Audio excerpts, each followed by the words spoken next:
The rope burned through Helena Carter's calloused palms as the 1,200-pound lead steer bucked and twisted, kicking up enough dust to coat her sweat-soaked shirt. But she kept her grip firm and her boots planted in the Oklahoma clay while every ranch hand on the double-bar ranch watched from the fence with their jaws hanging slack as dishcloths. 23 years of being told what a woman could and could not do had led to this moment in June of 1882. Standing in the middle of the cattle pen with the most stubborn animal on the property fighting her with every ounce of its considerable strength. And she would be damned if she let go now. "Get out of there before you get yourself killed," Jacob Marsh bellowed from the fence, his weathered face red with something between fury and fear. He was the oldest hand on the ranch, had been working cattle since before Helena was born, and he had made it abundantly clear from the moment she arrived 3 months ago that women belonged in the kitchen, not wrestling livestock. Helena dug her heels deeper into the dirt and adjusted her grip, feeling the rough fibers of the rope bite into her already raw skin. The steer was a massive brindled beast with horns that could gut a horse and a temperament meaner than a rattlesnake in a boot. But she had watched these men try and fail to rope this animal for the past week, and she knew the problem was not the steer but their approach. They treated every animal like it was the enemy, something to be conquered through brute force. But her father had taught her different before he died and left her with nothing but his pocket watch and a lifetime of hard-won knowledge about handling cattle.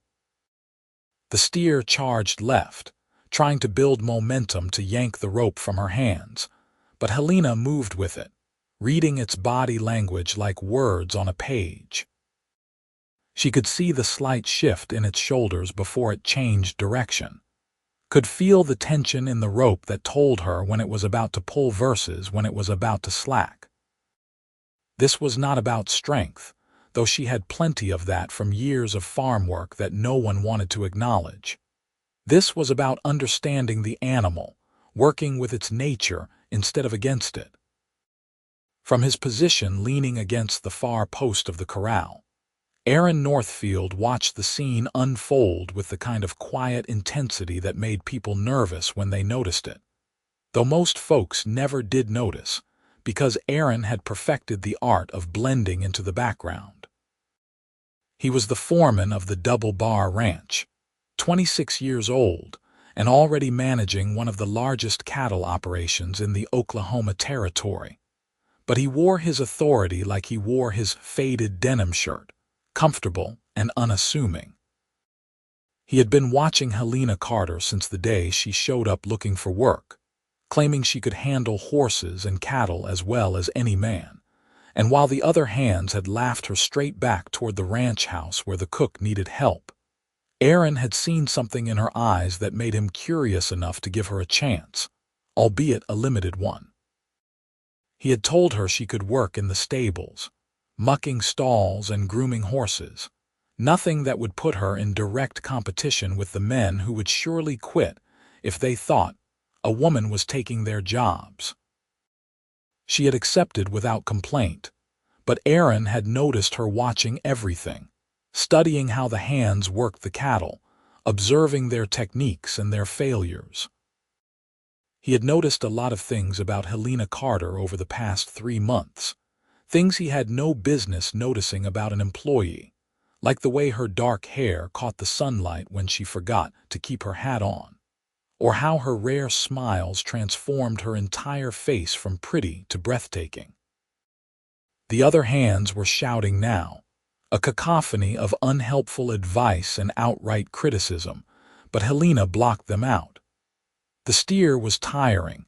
She could feel it in the way its pulls were becoming less explosive and more desperate. She began talking to it, her voice low and steady, words that were less about meaning and more about tone. Her father had always said animals responded to confidence and calm, that they could sense fear and aggression and reacted accordingly. This steer had been handled roughly for days, ropes jerked and men hollering, and it was terrified underneath all that aggression. "Easy now," she murmured, taking up the slack in the rope slowly, not jerking or pulling but simply maintaining steady pressure. "Nobody is going to hurt you. We are just going to get you sorted and checked over, make sure that leg is healing proper." The steer's ears swiveled toward her voice, and Aaron saw the exact moment when its entire demeanor changed. It was subtle, just a slight relaxation in its massive shoulders, but it was there. Helena saw it too because she immediately adjusted her approach, taking 2 careful steps forward instead of holding her ground. The steer shifted its weight, but did not bolt. She took another step, still talking in that low, soothing voice that Aaron could not quite hear but could see was having an effect. "I will be damned," muttered Charlie Peterson, one of the younger hands, his earlier mockery replaced with something that might have been respect if it were not tangled up with resentment. "She is actually doing it." Jacob Marsh spat tobacco juice into the dirt with enough force to convey his opinion without words. "Fool luck is all. That steer will charge her soon as she gets close enough, and then we will be scraping her off the fence rails." Aaron pushed off from the post with deliberate slowness, not wanting to spook the steer now that Helena had it calming, but positioning himself so he could vault the fence if things went sideways. He had a rope coiled at his hip, and his hand rested on it loosely, ready but not anxious. He trusted Helena's skill more than she probably realized, but he was also responsible for everyone on this ranch, and he would not stand by and watch someone get hurt because of his curiosity about whether she could do what she claimed. Helena was within 10 feet of the steer now, close enough that she could see the white ring around its eye that indicated stress, could smell the animal musk and fear sweat. She kept her movements smooth and predictable, no sudden gestures that might trigger a defensive reaction. The rope between them was loose now, no longer a tug of war but a connection, a conversation in tension and release. "That is it," she said softly, taking another step. "I know you are scared, I know they have been rough with you, but I am not going to hurt you, I promise." The steer watched her with one large brown eye, its breath coming in great huffs that stirred the dust between them. Helena could see the partially healed gash on its front leg that had started this whole situation. The reason the ranch needed to get this animal isolated and treated before infection set in. The steer had been injured in a fight with another bull a week ago, and it had been so aggressive since then that no one had been able to get close enough to properly clean and dress the wound. She was 5 feet away when the steer lowered its head, and for a heartbeat, everyone watching thought it was about to charge. Aaron's hand tightened on his rope, ready to throw, but Helena did not flinch. She simply stopped moving and waited, continuing her low murmur of reassurance. The steer held its position, head low, and then slowly, remarkably, it took a step toward her. Aaron felt something shift in his chest, a sensation he could not quite name but felt all the way through. He had been working cattle his entire life, had seen some of the best hands in the territory do their work, but he had never seen anyone gentle a spooked steer like this. It was not magic.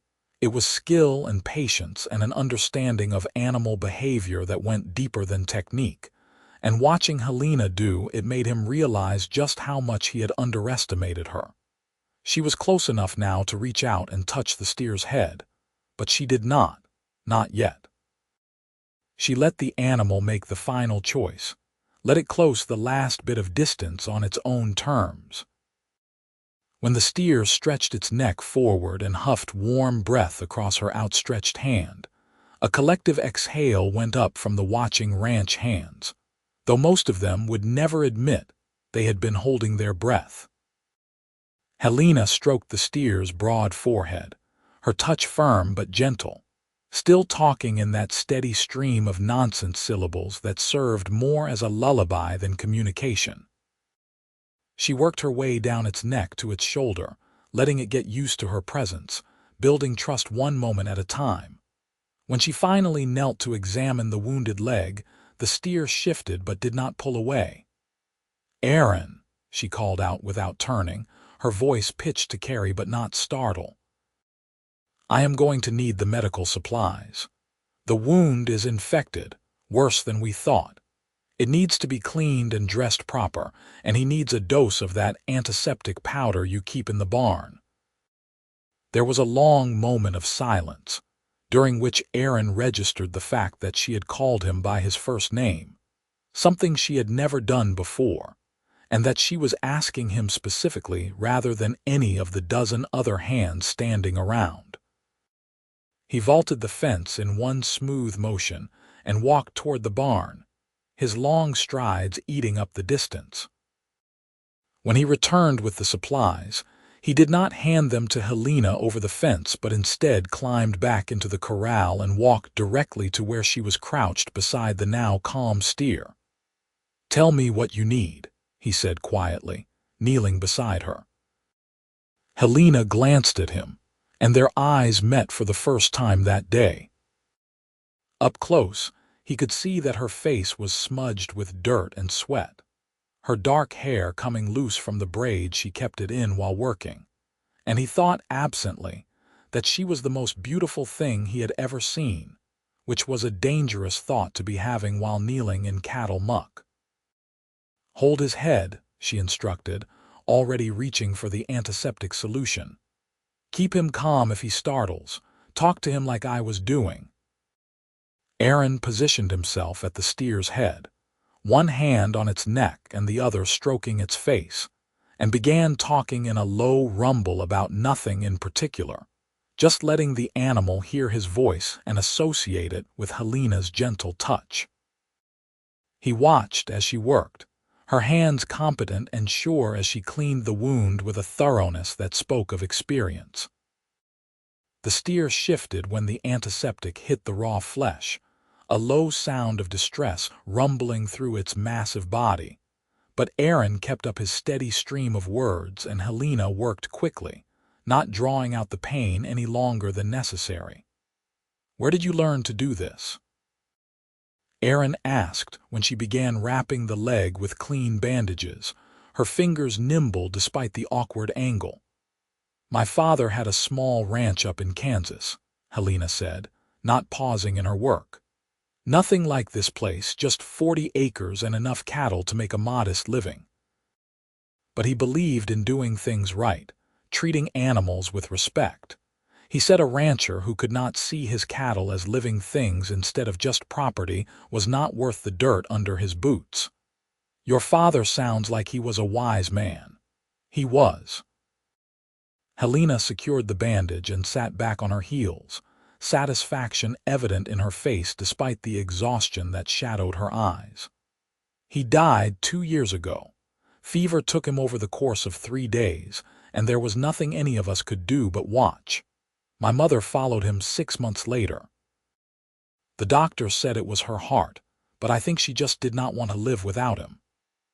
Aaron heard the grief in her voice, recognized it because he carried his own, and he wanted to say something that would ease that pain, but he knew from experience that there were no words that could do that.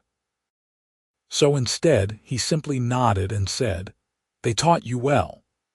The steer was calm now, almost docile, and Helena stood up slowly, every muscle in her body protesting after the extended exertion. She wiped her hands on her already filthy trousers and looked over at the fence where the ranch hands were still watching, their expressions ranging from grudging respect to outright hostility. Jacob Marsh was glaring at her like she had personally insulted him, which in a way she supposed she had. By succeeding where the men had failed, she had challenged their entire worldview about what women were capable of. And men like Jacob did not take kindly to having their worldview challenged. "I suppose I should get back to the stables," Helena said, suddenly aware that she had stepped way outside the bounds of what Aaron had hired her to do.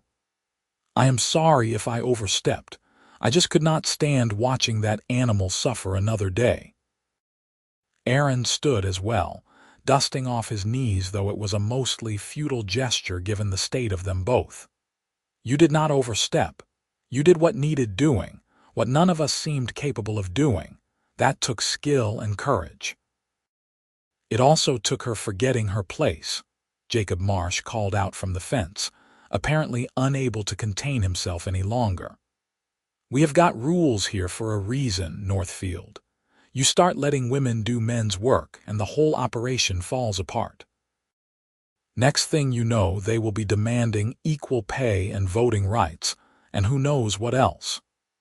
Aaron turned to face the older man, and something in his expression made Jacob take an involuntary step back. Aaron Northfield was not a man who raised his voice or threw his weight around, but when he got quiet and still like this, everyone with any sense paid attention. "The only thing I saw fall apart here was your attempt to rope that steer, Jacob and Charlie's and Tom's, and every other hand who tried and failed this past week. Miss Carter succeeded where all of you failed, and she did it without injuring herself or the animal. Now, unless you have something constructive to add, I suggest you get back to work. We have got 200 head that need to be moved to the north pasture before the week is out, and standing around criticizing is not getting that done." The other hands scattered like quail, suddenly very interested in being anywhere else, but Jacob held his ground for a moment longer, his jaw working like he was chewing on all the things he wanted to say but knew better than to voice. Finally, he spat again and stalked off toward the barn, his back rigid with anger. Helena watched him go with a sinking feeling in her stomach. She had known that doing this would cause problems, but she had not been able to stop herself. Watching that steer suffer, watching the men fail to help it again and again, had been more than she could bear. But now she had made enemies, and working on a ranch where half the hands resented your presence was not sustainable. "I appreciate you defending me," she said quietly, "but you should not have. This is going to make things harder for you, having the men think you are playing favorites. I am not playing favorites. I am acknowledging competence where I see it." Aaron was still looking at where Jacob had disappeared, his expression thoughtful. "But you are right that this complicates things. The men are not going to take kindly to you showing them up, no matter how necessary it was." "Maybe I should move on," Helena said, and hated how defeated she sounded. "There are other ranches, other places that might need help." Aaron turned to her then, and the intensity in his blue eyes made her breath catch. "Is that what you want? To run every time things get difficult?" "No," she admitted, "but I also do not want to cause trouble for you. You gave me a chance when no one else would, and I am grateful for that. The last thing I want is to repay your kindness by making your job harder. My job is to run this ranch as efficiently as possible, and that means using the skills of everyone who works here to their fullest potential. You have skills that are being wasted mucking out stalls." Aaron paused, clearly turning something over in his mind. "How would you feel about working with the cattle directly? Helping with the breeding program, assisting with medical issues, training some of the younger stock?" Helena stared at him. "You cannot be serious. The men would revolt." "Let me worry about the men. I am asking if you want the job." Did she want it? It was everything she had hoped for when she came to the Double Bar Ranch. The chance to actually use what her father had taught her, to work with cattle the way she knew she was capable of. But it was also dangerous, not because of the animals but because of the hostility it would generate. Women did not do this kind of work, not in 1882, not in the Oklahoma Territory where traditional roles were enforced as strictly as the law. She would be challenging not just the ranch hands but the entire social order, and that kind of challenge came with consequences. But looking into Aaron's eyes, seeing the genuine respect there alongside something else she was not quite ready to name, she found herself nodding. "Yes," she said. "I want the job." A smile crossed Aaron's face, transforming his usually serious expression into something warm and open. "Then it is yours. We will start tomorrow. For now, you should probably get cleaned up and get some rest. That was hard work, what you just did." Helena looked down at herself and had to laugh. She was covered head to toe in dirt and manure. Her shirt was torn at the shoulder where she had caught it on the fence earlier, and she was fairly certain she smelled worse than the steer she had just treated. "I suppose I am not fit for polite company at the moment." "You look fine to me," Aaron said, and then seemed to realize what he had said because color crept up his neck. "I mean, you did good work. That is what matters." They stood there for a moment, both suddenly aware of how close they were standing, how alone they were now that the other hands had dispersed. Helena felt something flutter in her chest, a sensation she had not felt in longer than she cared to admit, and from the way Aaron was looking at her she suspected he felt it too. But this was complicated, more complicated than either of them needed, so she took a step back and gave him a nod. "Thank you, Aaron, for everything. Thank you, Helena, for showing me what is possible when we look past what we think we know." She left the corral then, feeling his eyes on her back as she walked toward the small cabin she shared with the ranch cook and her daughter. Her mind was spinning with everything that had just happened, with the implications of the job offer, and the way Aaron had looked at her, and the very real danger she had just put herself in by making enemies of men like Jacob Marsh. But underneath all that worry and uncertainty was a spark of something that felt a lot like hope, and Helena had learned to hold on to hope wherever she found it. The cabin was empty when she arrived, which was a relief, because she was not ready to explain what had just happened. She heated water on the stove and washed off the worst of the dirt and smell, then changed into clean clothes and sat on her narrow bed with her father's pocket watch in her hands. She did this sometimes when she needed to feel connected to him, when she needed guidance that she no longer had access to. "I think I just changed everything, Pa," she said quietly to the empty room. "I do not know if it was the right choice, but it felt like the only choice I could make. I hope you would be proud." The watch ticked steadily in her palm, measuring out seconds that became minutes that became hours, time moving forward whether she was ready for it or not. Helena closed her eyes and made a decision. She was not going to run from this. She was not going to apologize for being competent. She was going to do the job Aaron had given her to the best of her ability, and if that made some people uncomfortable, then that was their problem to solve, not hers. The next morning dawned clear and hot, the kind of Oklahoma summer day that made the air shimmer, and the cattle seek out whatever shade they could find. Helena was up before sunrise, nerves and anticipation combining to make sleep impossible, and she was already at the barn when Aaron arrived to give out the day's assignments. The other hands filtered in gradually, most of them looking like they wished they were still in bed, and the look on their faces when Aaron announced that Helena would be working with the breeding stock was worth every bit of trouble she knew was coming. "You are joking," Tom Hendricks said, the words out of his mouth before he could stop them. He was younger than Jacob but no less traditional in his views, and the outrage on his face would have been funny if the situation were not so serious. "I do not joke about ranch business," Aaron said calmly. "Helena has demonstrated exceptional skill with handling difficult animals, and we need that skill in the breeding program. She will be working under my direct supervision, learning the program from the ground up. Any questions?" There were plenty of questions. Helena could see them on every face, but no one was brave enough or stupid enough to voice them directly to Aaron.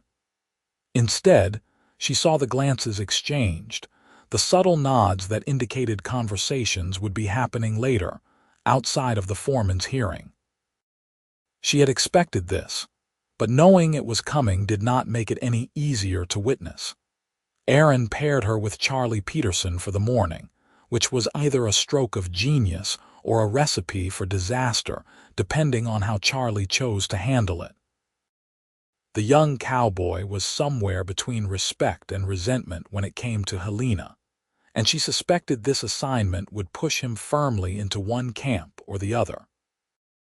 They were tasked with evaluating a group of young heifers, determining which were good candidates for breeding and which should be sold off. Charlie was silent as they walked to the pasture where the heifers were grazing, and Helena did not push conversation. She had learned early in life that sometimes silence was the wisest choice, especially when dealing with men who were trying to sort through complicated feelings. It was only when they were both leaning against the fence, watching the cattle graze in the early morning light, that Charlie finally spoke. "My ma raised 6 kids on her own after my pa died in a mine collapse," he said, not looking at Helena but keeping his eyes on the cattle. "She did everything from breaking horses to hunting game to fixing the roof when storms tore it up. Worked harder than any man I have ever known, and she did not have a choice about it because there was no one else to do the work." Helena waited, sensing there was more. "I used to get into fights at school when other boys said women could not do things, that they were weaker or less capable. Got my nose broken twice defending my ma's honor." Charlie finally turned to look at her, and his expression was complicated, layers of emotion that he was clearly still working through. "What you did yesterday, with that steer, it reminded me of her. The way you did not give up, the way you knew what needed doing and you just did it. And I realized that I have been doing the same thing those boys did, just in a different way. Saying you did not belong out here, that you should stay in the kitchen, when I know damn well that is not true."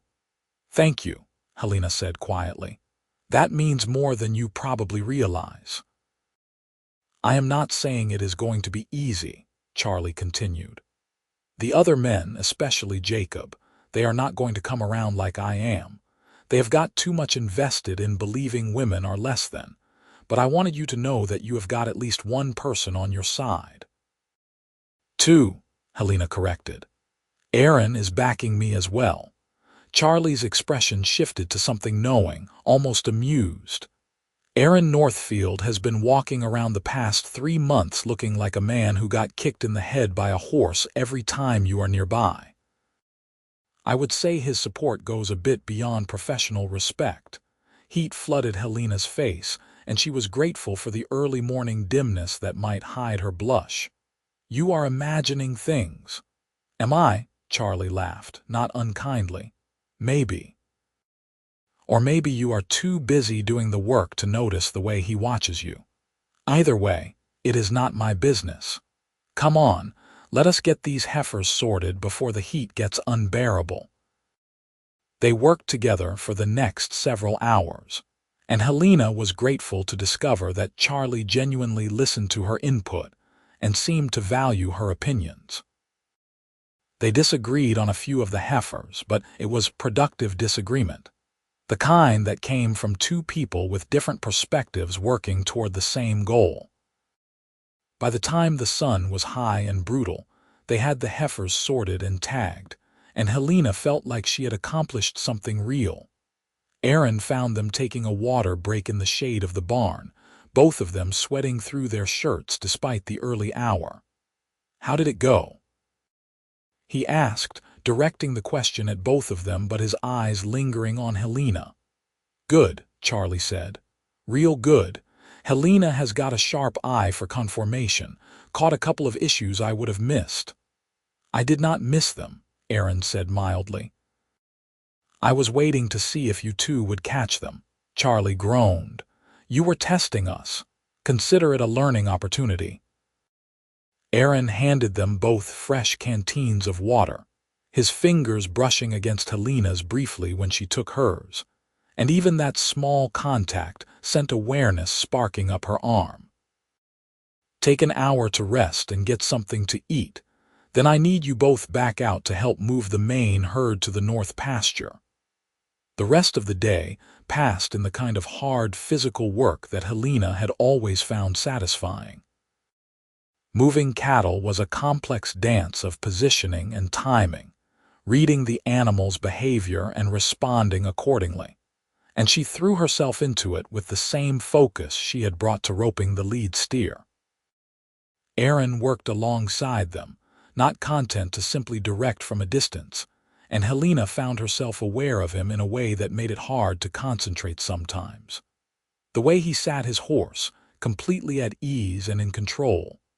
The way his voice carried across the pasture, firm but never harsh. The way he seemed to know where everyone was at all times, anticipating problems before they developed. It was late afternoon when things went wrong. One of the younger steers, spooked by something only it could see, broke from the herd and charged straight toward the fence line where a section of rotted posts had been marked for repair, but not yet replaced. Tom Hendricks spurred his horse after it, trying to cut it off before it reached the fence, but his angle was wrong and his horse was tired from hours of work. The steer hit the fence at full speed, the rotted wood splintering like kindling, and suddenly they had a panicked animal free in open country with miles of empty land to disappear into. Helena did not think, she just reacted. Her horse was fresh. She had been rotating mounts to keep them from exhausting, and she drove her heels into its sides and sent it flying after the runaway steer. Behind her she heard Aaron shout something, but the words were lost in the thunder of hoofbeats and the rush of her own blood in her ears.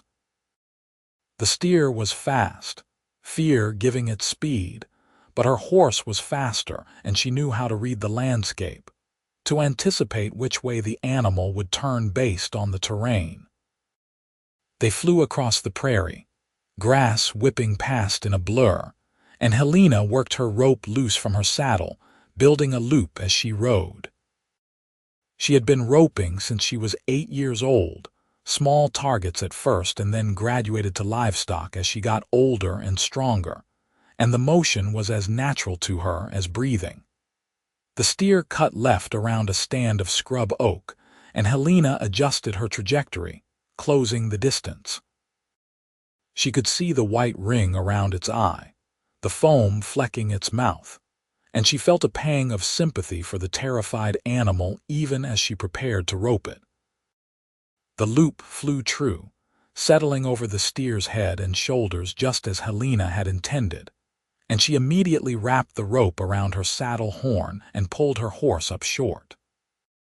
The steer hit the end of the rope and went down hard, legs flailing, and for one horrible moment Helena thought she might have injured it. But then it was scrambling back to its feet, still fighting but no longer running, and she began the process of gentling it the way she had the lead steer the day before. By the time Aaron reached her, breathing hard and looking somewhere between furious and terrified, she had the steer calm and was walking it back toward where the herd was visible in the distance. He pulled his horse up beside hers, and for a long moment he just stared at her, his jaw working but no words coming out. "That was reckless," he finally managed. "You could have been killed. That steer could have turned on you, your horse could have stepped in a prairie dog hole, any number of things could have gone wrong." "But they did not," Helena said, hearing the defensiveness in her own voice. "I got the steer back, no one was hurt, and the herd is secure. This time." Aaron ran a hand through his hair, a gesture she was learning meant he was stressed. "Helena, I cannot have you taking risks like that. I cannot." He stopped, seemed to realize what he had been about to say, and started again more carefully. You are valuable to this operation, and losing you to a preventable accident would be a significant setback." Helena looked at him, really looked at him, and saw past the professional concern to something deeper. Charlie's words from that morning came back to her, about the way Aaron looked at her, and she felt something shift in her chest. "Is that the only reason you are worried?" she asked quietly. Aaron held her gaze for a long moment, and she saw the battle playing out in his eyes, professionalism warring with something much more personal. "No," he finally admitted, "it is not the only reason." They rode back to the herd in silence, but it was a different kind of silence than before, charged with possibilities and questions neither of them was quite ready to voice. The other hands had gotten the fence temporarily patched, and the herd settled. And if anyone noticed the tension between Aaron and Helena, they had the good sense not to comment on it. That evening, after the work was done and the hands had dispersed to the bunkhouse or into town, Helena found herself walking down to the creek that ran along the eastern edge of the property. It was her favorite place on the ranch, quiet and peaceful, with cottonwoods providing shade and the sound of running water a constant soothing presence. She had started coming here in the evenings to decompress from the day, to think through everything that had happened and plan for what was coming next. She was sitting on a flat rock with her boots off and her feet in the cool water when she heard footsteps behind her. She knew without turning that it was Aaron, had become attuned to his presence in a way that should probably worry her more than it did. "Mind if I join you?" he asked, and there was something tentative in his voice that she had never heard before. "It is your ranch," she pointed out, but shifted over to make room on the rock.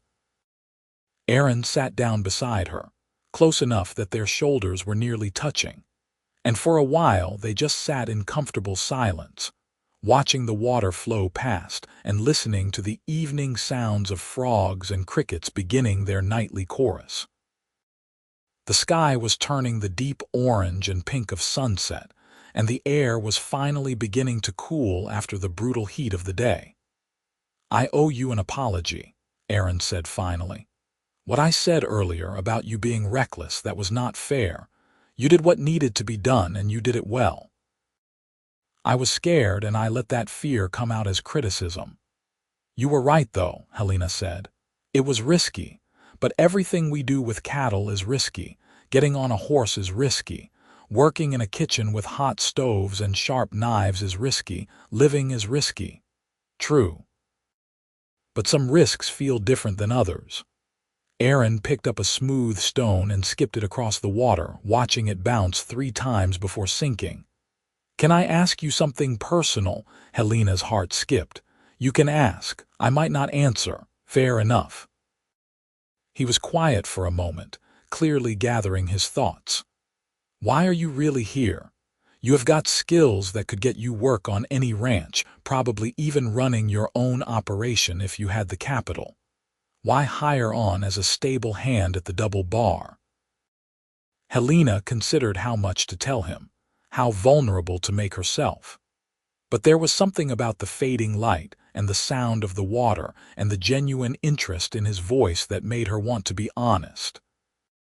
"After my parents died, I tried to keep the ranch going, but I could not do it alone. The bank was not interested in lending money to a woman, and none of the neighboring ranchers would help because they figured I would fail and they could buy the land cheap.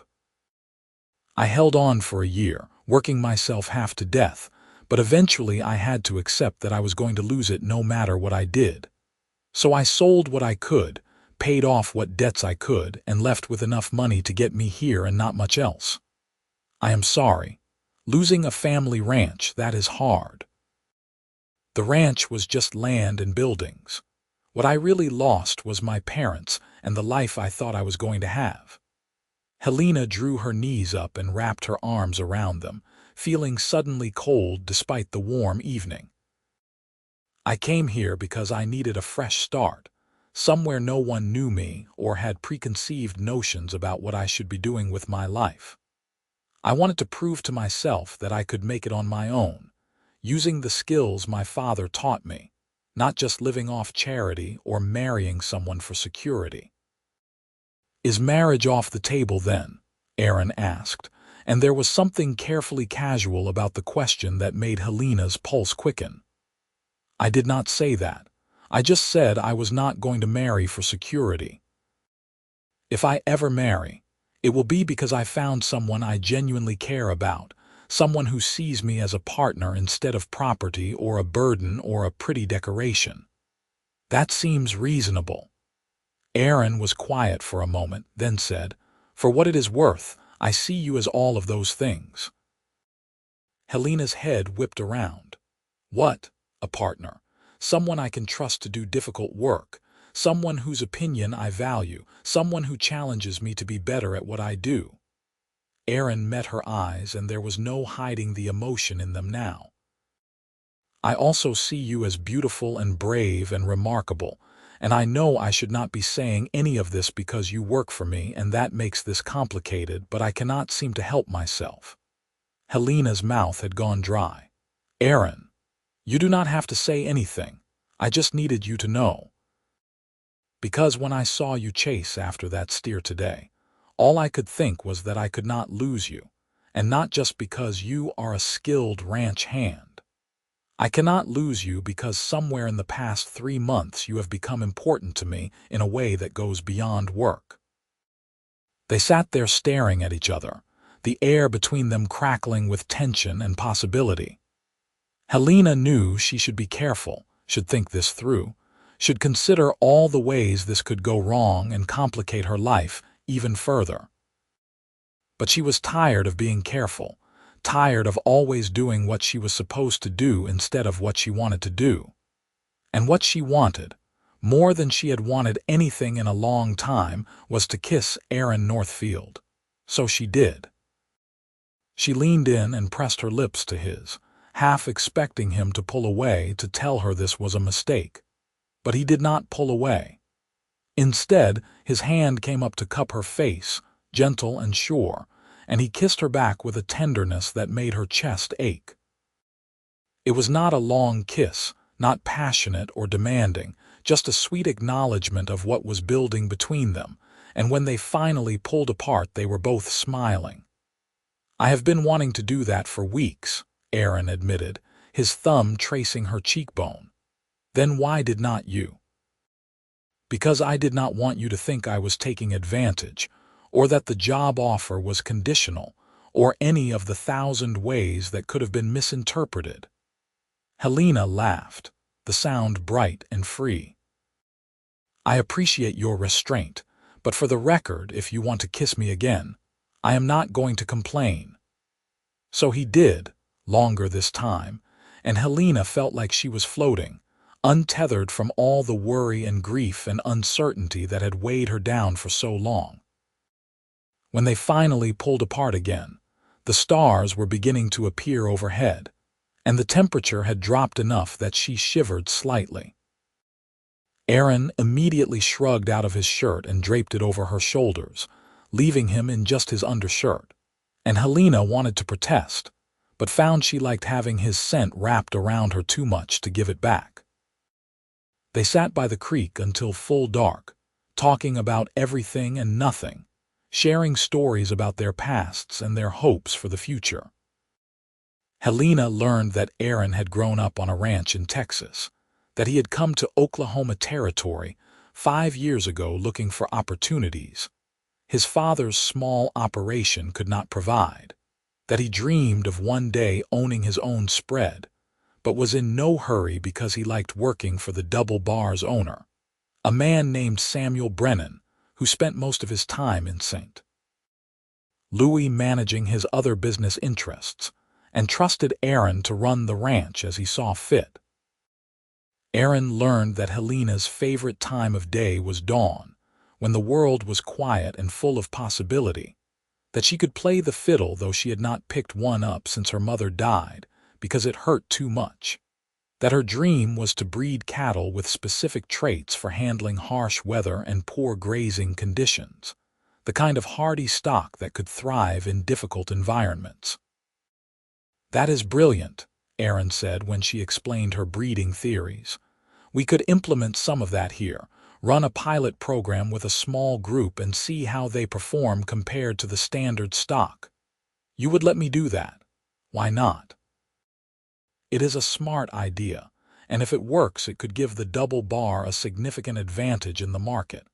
Plus, it would give you a project to sink your teeth into, something beyond day-to-day management." Helena felt tears prick her eyes and blinked them back furiously. "You have no idea how much that means to me. No one has ever taken my ideas seriously before."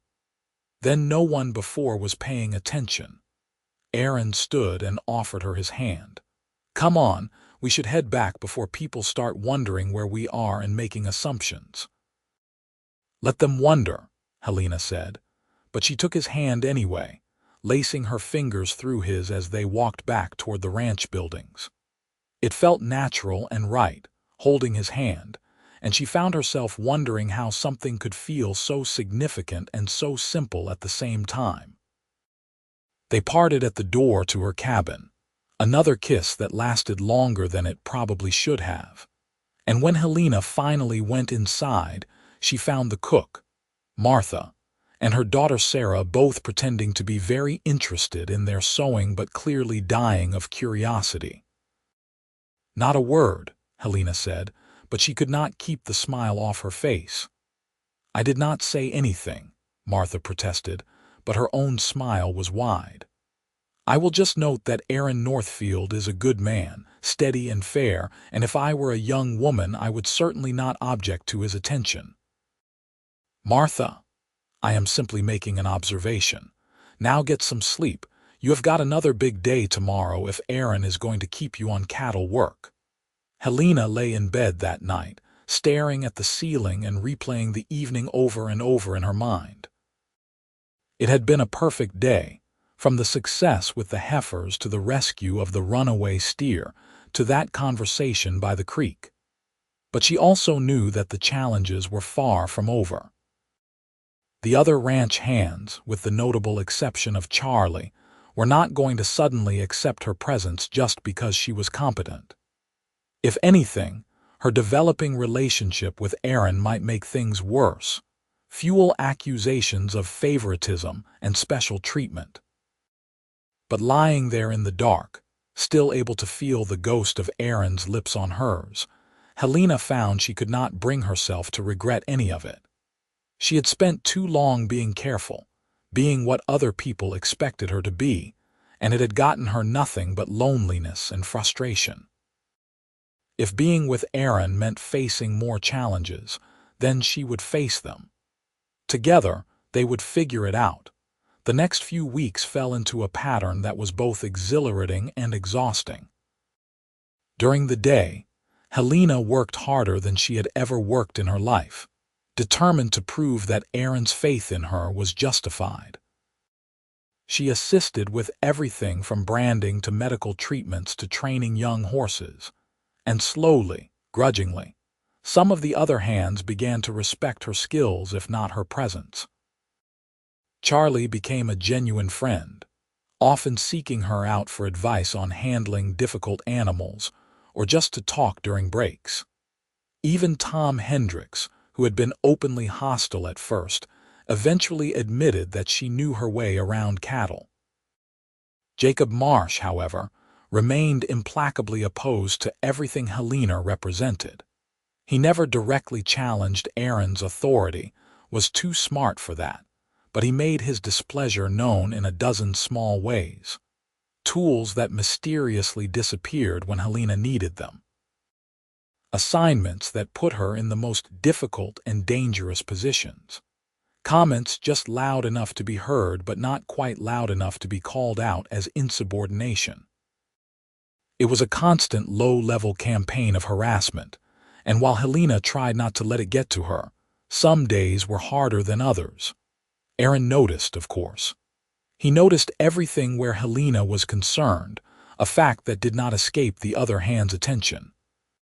He tried to be subtle about it, tried not to show favoritism, but the way he looked at her when he thought no one was watching gave them away more thoroughly than any overt gesture would have. The ranch hands began to talk. Speculation about whether the foreman and the upstart woman were involved became the primary source of entertainment in the bunkhouse. But so far no one had been bold enough to confront Aaron directly about it. In the evenings, after the work was done and the hands had dispersed, Aaron and Helena met by the creek. It became their place, their refuge from the complications of their professional lives, where they could just be two people getting to know each other instead of the foreman and his unconventional hire. They talked for hours about everything from ranch management to philosophy to their hopes for the future. And sometimes they did not talk at all, content just to sit together and watch the water flow past.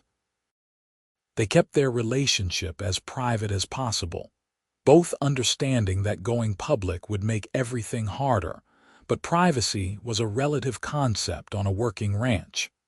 Martha knew, of course, and Sarah and Charlie had figured it out within days.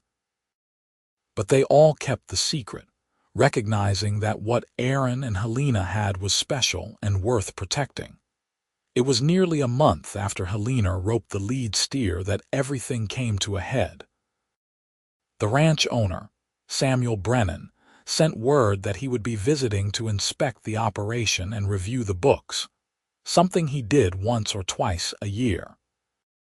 Aaron went into overdrive making sure everything was perfect, and the stress showed in the tightness around his eyes and the short temper he was careful to direct at no one but himself. "He is a fair man," Aaron told Helena the night before Brennan was due to arrive. They were at the creek, but for once the peaceful setting was not helping his agitation. "But he is also traditional.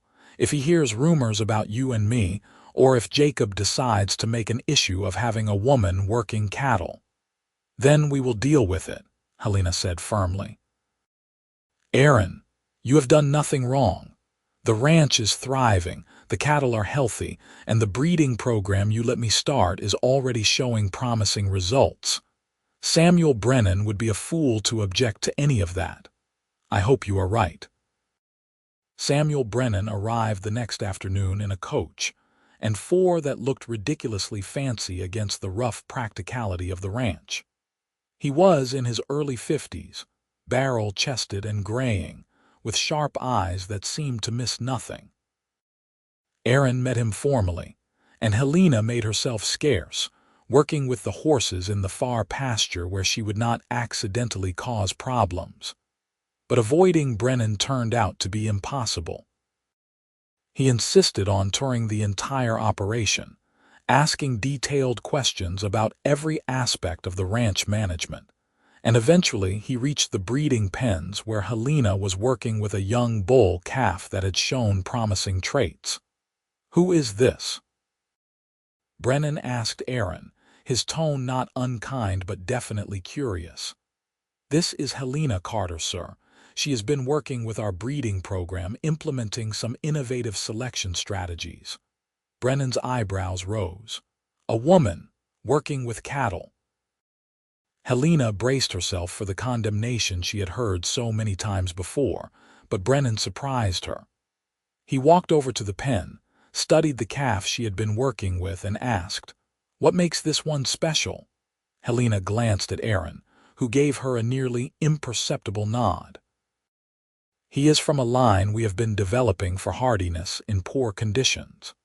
His mother survived last winter on minimal supplemental feed, and his father has consistently produced calves with strong immune systems and good weight gain even in drought conditions. The theory is that by selectively breeding for these traits, we can develop a herd that is more self-sufficient and requires less intensive management." "Fascinating. And whose theory is this?" "Mine, sir." Helena met his eyes directly, refusing to be cowed. "My father raised cattle in Kansas, and he believed that breeding for adaptability was just as important as breeding for size or meat quality. Brennan studied her for a long moment, and Helena could not read his expression. Finally, he turned to Aaron. "How long has Miss Carter been working with the breeding program?" "About a month, sir. She has already identified several promising candidates and has been tracking their development carefully." "I see. And how do the other hands feel about this arrangement?" There it was, the question Helena had been dreading. She saw Aaron hesitate, clearly weighing how honest to be, and she decided to answer for him. "Some of the hands have been supportive, sir. Others less so. There is a belief that women should not be doing this kind of work, and I cannot change that no matter how competent I prove myself to be." "That is honest, at least." Brennan looked between them, and Helena had the uncomfortable feeling that he was seeing more than either of them wanted to reveal. "Aaron, a word in private, please." They walked away, heads bent together in conversation, and Helena tried not to panic. This could be it, the end of everything she had been working toward. Brennan could order Aaron to fire her, could shut down the breeding program, could make any number of decisions that would send her right back to where she started. She forced herself to keep working with the calf, using the familiar motions to calm her racing thoughts, but her attention was entirely focused on the two men across the yard. When they finally returned, both of their expressions were carefully neutral. "Miss Carter," Brennan said formally, "Aaron has explained the full extent of your contributions to the ranch, including an incident involving a difficult steer that no one else had been able to handle. He speaks very highly of your skills." "Thank you, sir." "He also admits that there has been some friction with the other hands regarding your presence." Brennan paused, clearly choosing his words carefully. "I am a businessman, Miss Carter. I care about results, not convention. If you are producing results, if you are making this ranch more profitable and efficient, then I do not care whether you are a man or a woman.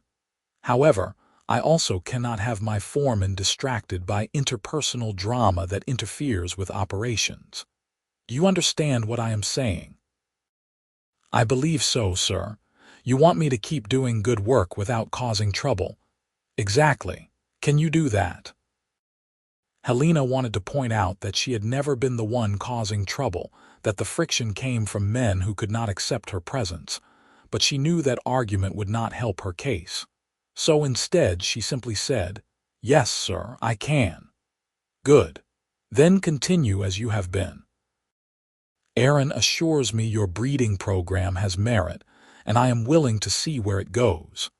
But Miss Carter, understand that you are being held to a higher standard than the male hands. That is not fair, but it is reality.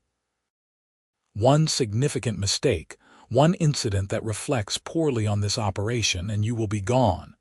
Am I clear?" "Crystal clear, sir." Brennan nodded and turned back to Aaron. "Show me the rest of the operation. I want to see everything before dinner." They left, and Helena sagged against the fence, feeling like she had just survived an interrogation. In a way, she supposed she had. But she had also been given a chance to continue, to keep doing the work she loved, and that was more than she had dared hope for when Brennan arrived. That evening, after Brennan had retired to the guest quarters and the ranch had settled into quiet, Aaron found Helena at the creek. She was sitting on their rock, her knees drawn up and her chin resting on them, staring at the water without really seeing it. "That was terrifying," she said without preamble when Aaron sat down beside her. "It could have been worse. It could have been better. Aaron," he all but admitted, "that I am being held to an impossible standard. One mistake," he said. "One mistake and I am gone, when the male hands make mistakes all the time and just get a lecture or maybe a docked pay." "I know." Aaron's voice was heavy with frustration. "I argued with him about that, tried to point out how unfair it was, but he would not budge." He says that having a woman on the crew is experimental, and experiments have to produce exceptional results to justify the disruption they cause. So I have to be perfect. No, you just have to be better than everyone else, which you already are, so in theory nothing changes. Helena laughed, but there was no humor in it.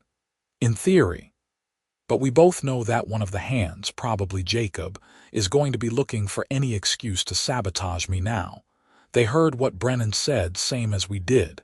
They know all they have to do is engineer one mistake and I am done. Aaron was quiet for a long moment, and when he spoke his voice was low and intense. Then we do not give them the opportunity. Helena, I meant what I said before. You are important to me and not just as a ranch hand. If Brennan fires you if you have to leave, I do not want that to be the end of us. Helena turned to look at him, surprised. What are you saying? I am saying that whatever happens with the ranch, whatever Brennan decides, I want you in my life. I have never felt this way about anyone, and I am not going to let circumstances take that away. Helena felt tears burn behind her eyes, but they were good tears this time, tears of relief and joy and a hope so fierce it almost hurt. I want that too, she whispered. But Aaron, if Brennan fires me, it is going to make things complicated for you. People will talk, might even question your judgment. Let them talk. You are worth a little scandal. She kissed him then, pouring all of her tangled emotions into it, and he pulled her close, his arms solid and reassuring around her. They stayed like that for a long time, holding each other under the stars, drawing strength from each other for whatever challenges lay ahead. The next morning, Brennan completed his inspection and prepared to leave. He called Aaron and Helena both into the ranch office, and Helena's stomach clenched with anxiety, wondering what new pronouncement he had in store. I have reviewed the books and the operation, Brennan said without preamble. The ranch is performing well. Profits are up 12% from last year, and the cattle are in excellent condition. Aaron, you have done exceptional work here, and I wanted you to know that I recognize and appreciate it. Thank you, sir, Aaron said, clearly waiting for the other shoe to drop. Miss Carter, your breeding program is intriguing. I am authorizing additional funds to expand it, on the condition that you document everything carefully and provide quarterly reports on the results. If this works the way you believe it will, we may be able to patent the bloodline and sell breeding stock for significant profit. Helena could hardly believe what she was hearing. Sir, that is incredibly generous, thank you. Do not thank me yet. Thank me when the program produces results. Brennan stood, gathering his papers. One more thing. The two of you are being remarkably discreet, but I am not blind. Aaron, if you are going to pursue a relationship with one of your hands, even one as unconventional as Miss Carter, you need to be aware of how that will be perceived both on this ranch and in the wider community. I am not forbidding it, but I am advising caution. Aaron and Helena exchanged glances, both of them caught off guard by Brennan's bluntness. Sir, I can assure you that our personal relationship does not interfere with, Aaron started, but Brennan held up a hand. I do not need assurances, I need results. Continue running this ranch as well as you have been, and I will not concern myself with your personal affairs. But if I start hearing complaints or seeing problems, that calculus changes. Understood. Understood, sir, they said in unison. After Brennan left, Aaron and Helena stood in the office, both processing what had just happened.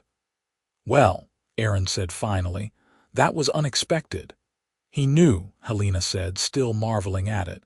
He knew about us and he did not fire either of us. He even expanded the breeding program. Samuel Brennan is a pragmatist. As long as the ranch is profitable, he does not care about much else. Aaron moved to the window, watching Brennan's coach disappear down the road. But he was right about needing to be careful. The ranch hands are already speculating, and if we give them proof, it is going to cause problems. Then we stay discreet, Helena said, though part of her chafed at the idea. She wanted to be with Aaron openly, wanted everyone to know that this amazing man had chosen her, but she also understood the reality of their situation. Women in her position were always under scrutiny, always one wrong move away from ruin, and that was just something she had to accept. We can do that. But staying discreet turned out to be harder than either of them anticipated. The problem was not their behavior during work hours. They were both professional enough to maintain appropriate distance then. The problem was that they were in love, and love had a way of showing itself in 1,000 small ways no matter how careful they tried to be. The way Aaron's eyes followed Helena when she moved around the ranch. The way Helena unconsciously sought out Aaron's opinion before anyone else's. The smiles they exchanged that lasted just a fraction too long. All of it was noticed, cataloged, and discussed in the bunkhouse and around the campfire. The situation came to a head about 2 weeks after Brennan's visit. Helena was working alone in one of the far pastures, checking fence lines, when she heard horses approaching. She looked up to see Jacob Marsh and 2 other hands riding toward her, and something about the grim set of their faces made her instantly wary. "Miss Carter," Jacob said, his tone dripping with false courtesy. "Got a minute to talk?" "I am working, Jacob. Whatever you need can wait until I am done." "I do not think it can." Jacob dismounted and the other 2 followed suit, effectively surrounding Helena. "See, we have been hearing things. Rumors about you and the foreman, about how you are not really here because of your skill with cattle but because Aaron Northfield is sweet on you." Helena felt ice flood her veins, but she kept her voice steady. "That is not true, and you know it. I have proven myself over and over. I do my job and I do it well. Maybe, or maybe you have been doing other things well, things that got you special treatment." Jacob took a step closer, invading her space deliberately. "We do not appreciate having a woman here getting opportunities that should go to real ranch hands, men who have been working this land for years. And we especially do not appreciate our foreman losing his judgment, because he is thinking with something other than his brain." "Be very careful what you say next, Jacob." Helena's hand moved to the knife she kept on her belt, not drawing it but making sure he saw the motion. "You are implying things that could get you fired." "Who is going to fire me?" "Aaron." "I do not think so. Not when I am prepared to go to Brennan and tell him that his foreman is compromised, that he is making decisions based on betting a female hand instead of what is best for the ranch. You have no proof of anything. Do not I?" Jacob smiled, and it was not a pleasant expression. "We have all seen the way you 2 look at each other, the way you sneak off in the evenings. Charlie told us you kissed him, right out in the open by the creek." Helena's breath caught. Charlie had told them. After all his talk about being on her side, he had betrayed her confidence. But no, she realized, that did not make sense. Charlie would not do that, which meant Jacob was either lying or "You have been spying on us," she said, the realization hitting her like a physical blow. "You have been following me in the evenings, watching. I have been protecting this ranch from a threat, which is what any loyal hand would do. And now I am giving you a choice, Miss Carter. You leave quietly today, and we keep what we know to ourselves. Or you stay, and we make sure Brennan knows everything, and Aaron Northfield loses his job along with his reputation." Helena stared at him, rage and fear warring inside her. Everything she had worked for, everything she had built here, and it was being threatened by a man who could not stand the idea of a woman succeeding in what he considered his domain.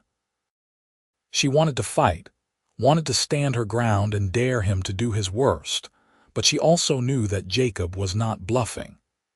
If he went to Brennan with accusations, true or not, it would cast doubt on Aaron's judgment. It might not get him fired immediately, but it would taint everything he did going forward, make people question every decision. "I need time to think," she said finally. "You have until tomorrow morning. After that, we are sending a telegram to Brennan." Jacob remounted his horse, clearly satisfied that he had won. "Make the right choice, Miss Carter, for everyone's sake." They rode off, leaving Helena standing in the pasture with her mind racing. She had to tell Aaron, had to warn him about what was coming, but she also had to figure out what she was going to do. Could she really leave, walk away from the first place that had felt like home since her parents died? Walk away from Aaron, from the love she had just barely begun to acknowledge?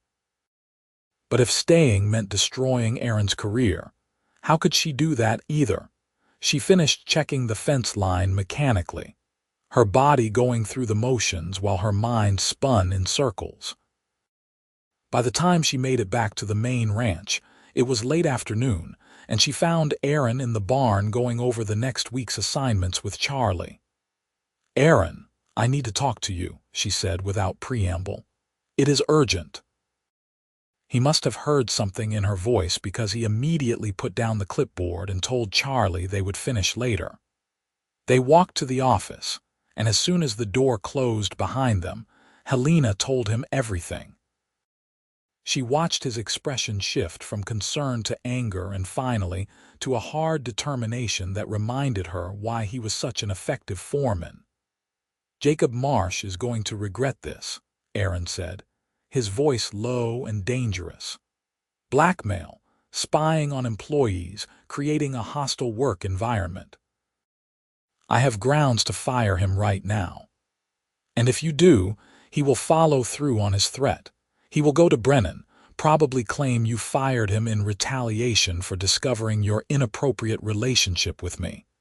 Aaron, he has you cornered and we both know it." Aaron slammed his hand against the desk, the sudden violence of the gesture startling them both. "I am not going to let that man drive you off this ranch. You have done nothing wrong. We have done nothing wrong. People fall in love, it happens, and it does not diminish your skills or my judgment. But it gives people ammunition to question both. Jacob knows that, and he is using it." Helena felt tears threatening and blinked them back furiously. She had not cried in front of anyone since her mother died, and she was not about to start now. "Maybe I should just go. It would solve everything." "It would solve nothing."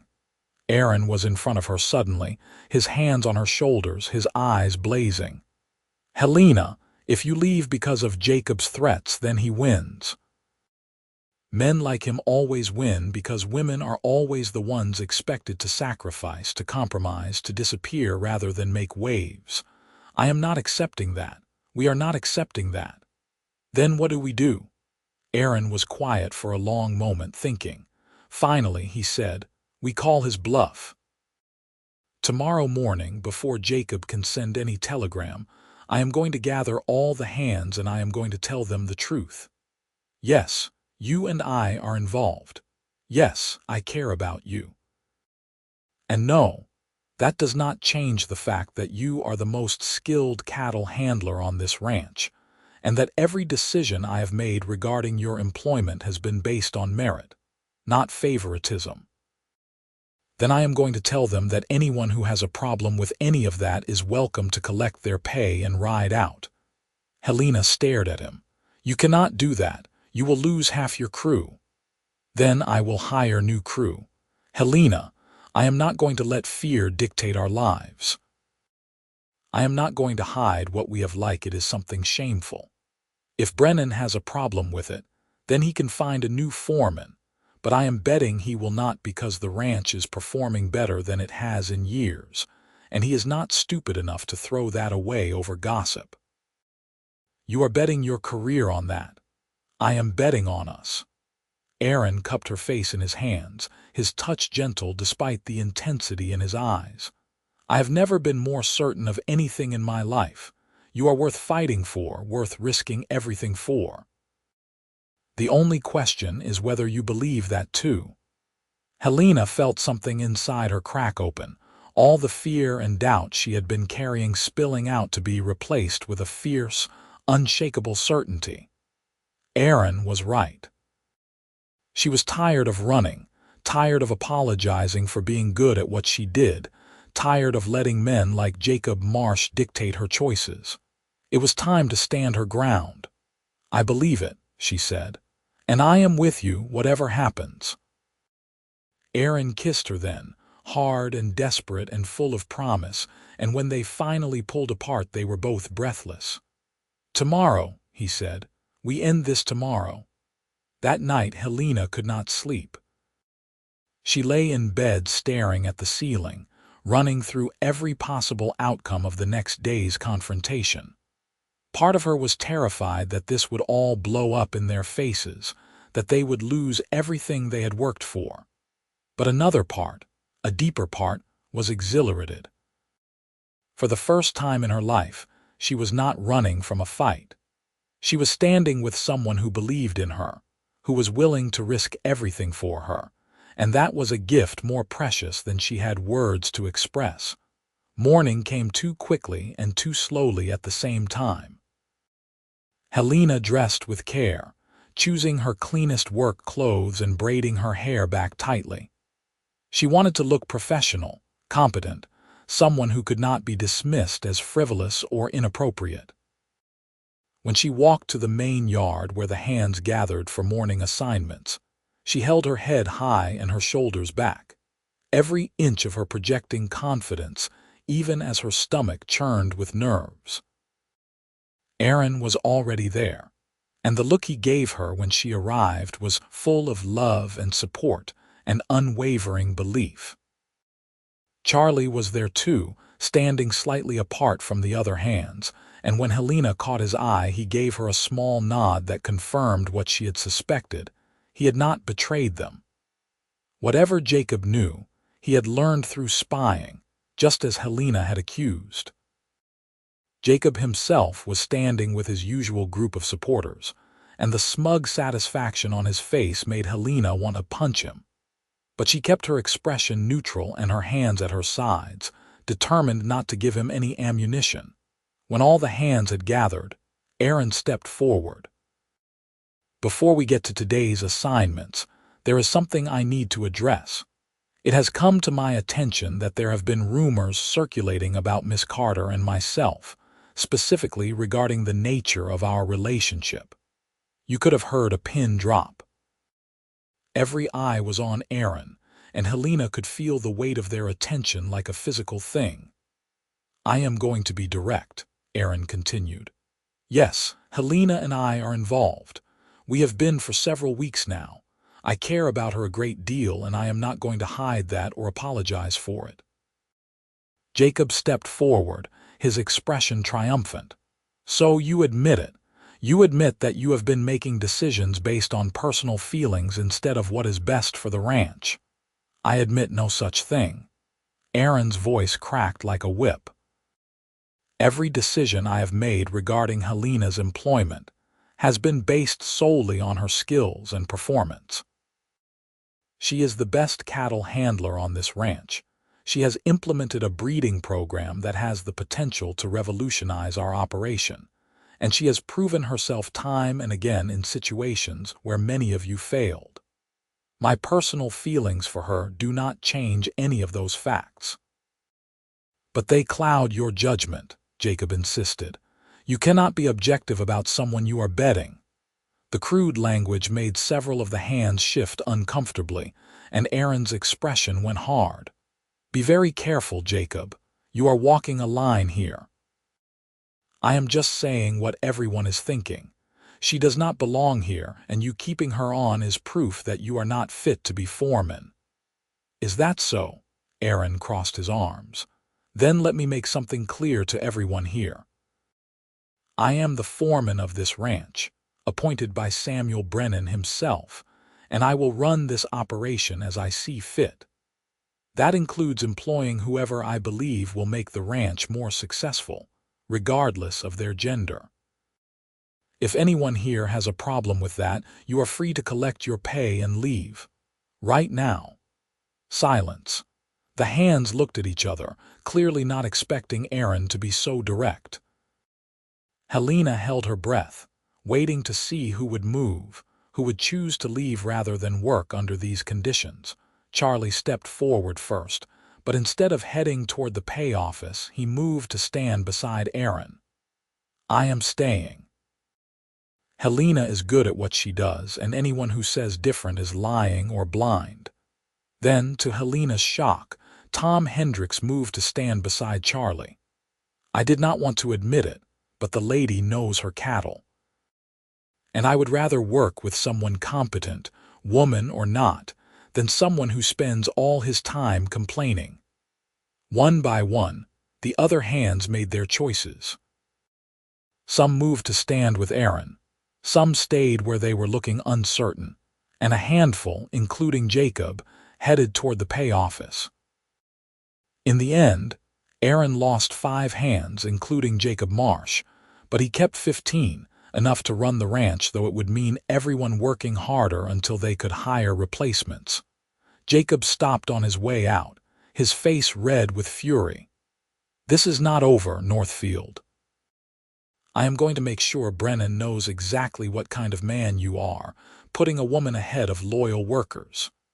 "You do that," Aaron said calmly. "And when you do, I will make sure he knows exactly what kind of man you are. Someone who blackmails coworkers, spies on his foreman, and creates a hostile work environment. We will see whose story he finds more convincing." Jacob spat in the dirt and stalked off, the other departing hands following him. When they were gone, Aaron turned to the remaining crew. "I know this morning was difficult, and I know some of you are probably questioning whether you made the right choice staying.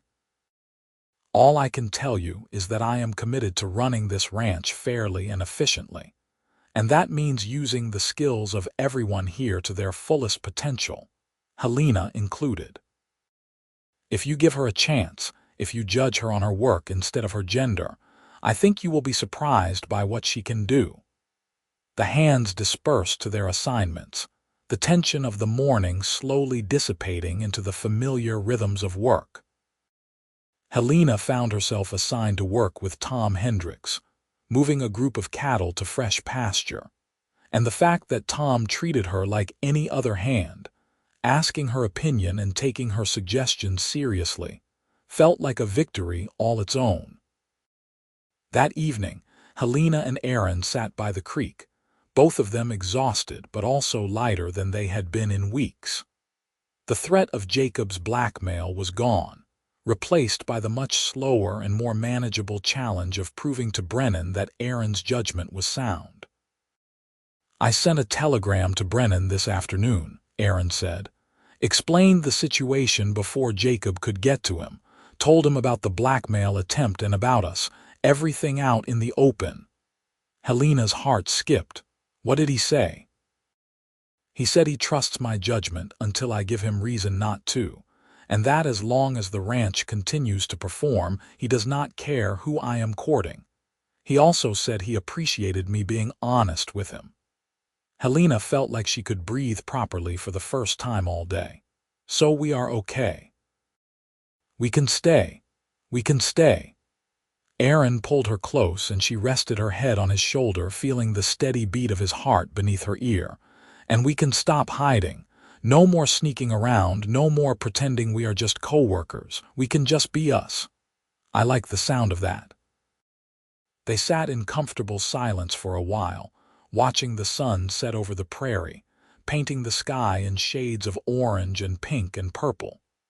Finally, Helena said, "Thank you for standing up for me, for risking everything. I do not think anyone has ever believed in me the way you do. You would have done the same for me, in a heartbeat." Aaron tilted her face up to his expression serious. "Helena Carter, I am in love with you. I have been for weeks, maybe months. And I know we have not been together very long, and I know this is fast, but I also know that I have never been more certain of anything. You are it for me." Helena felt tears spring to her eyes, but they were happy tears this time. "I am in love with you too. And you are right, it is fast, but it also feels right in a way nothing else ever has." They kissed as the stars began to appear overhead, and Helena thought about how much her life had changed in just a few months. She had come to the Double Bar Ranch lost and grieving, with nothing to her name but her father's watch, and a lifetime of skills she had been told were worthless. Now she had a job she loved, a breeding program that was her own creation, friends who respected her, and a man who loved her enough to fight for her against all odds. Over the next several months, Helena threw herself into the breeding program with renewed passion. Aaron had been right when he said the pilot group was showing promising results. The cattle she had selected were thriving even as the weather turned harsh and grazing became scarce. She documented everything meticulously, keeping detailed records of lineage, growth rates, health incidents, and behavior, building a case for the program's expansion that even the most skeptical observer could not dismiss.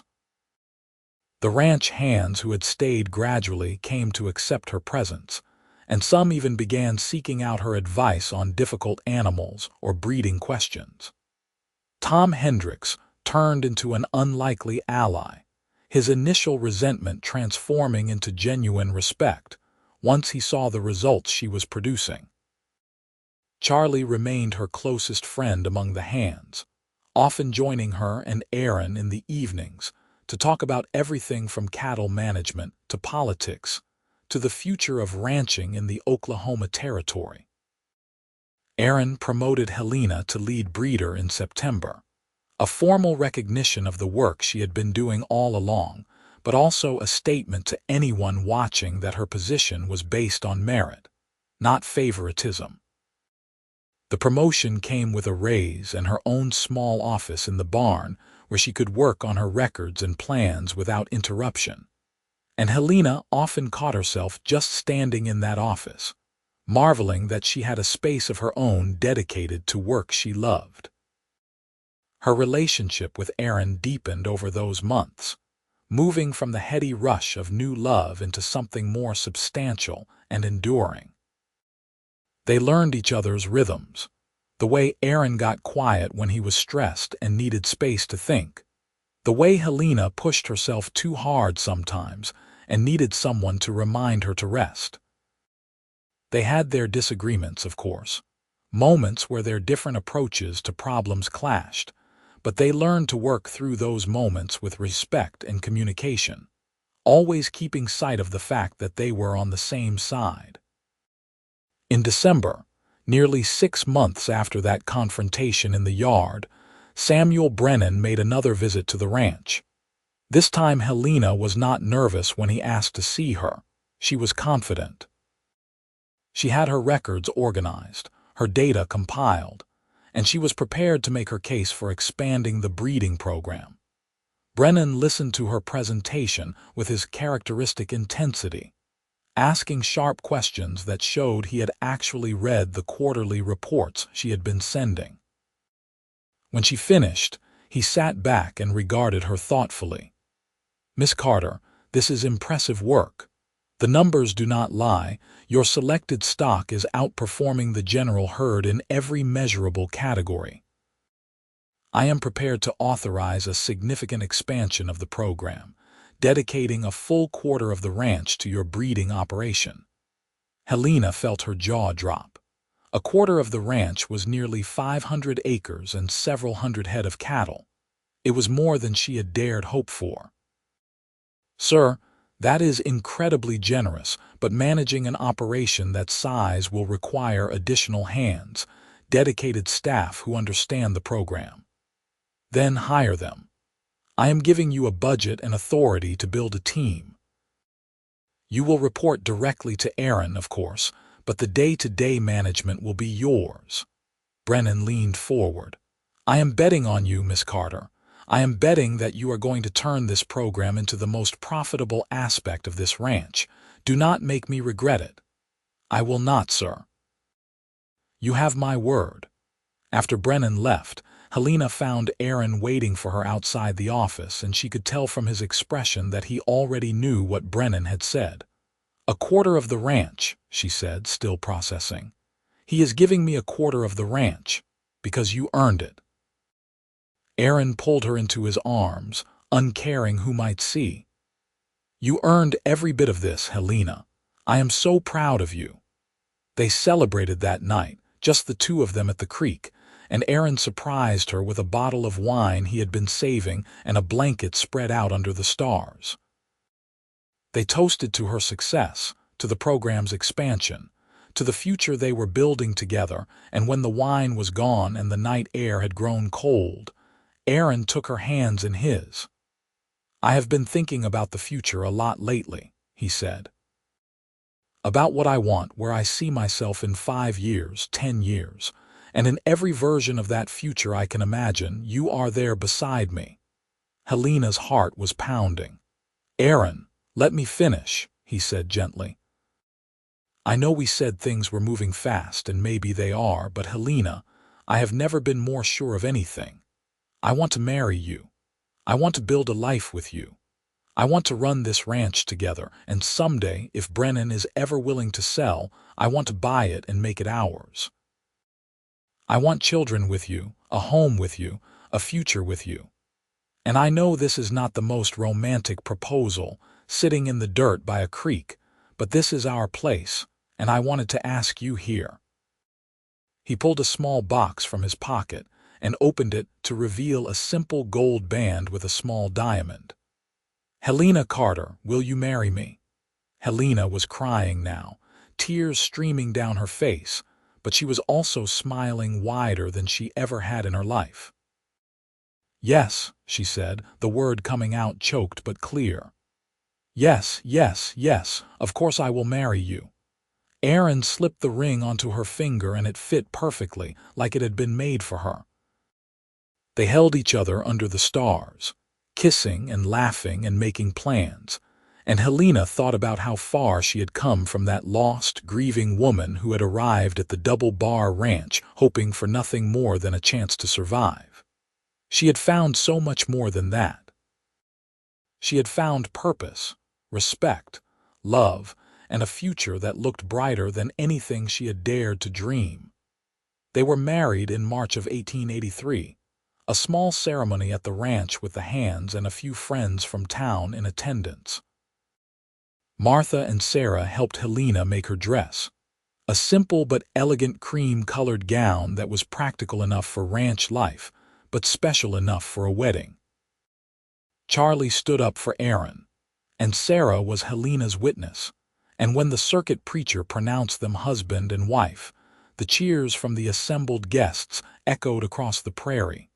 Samuel Brennan attended the wedding and pulled Aaron aside afterward.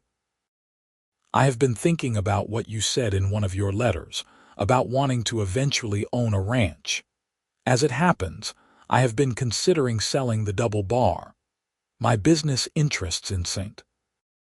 Louis are demanding more of my time, and I would rather see this place in the hands of someone who loves it the way you two do. Would you be interested in discussing terms?" Aaron and Helena exchanged glances, both of them stunned. "Sir, we would be very interested," Aaron managed. "But the capital required can be worked out. I am not looking to make a quick sale. I am looking to ensure this ranch continues to thrive.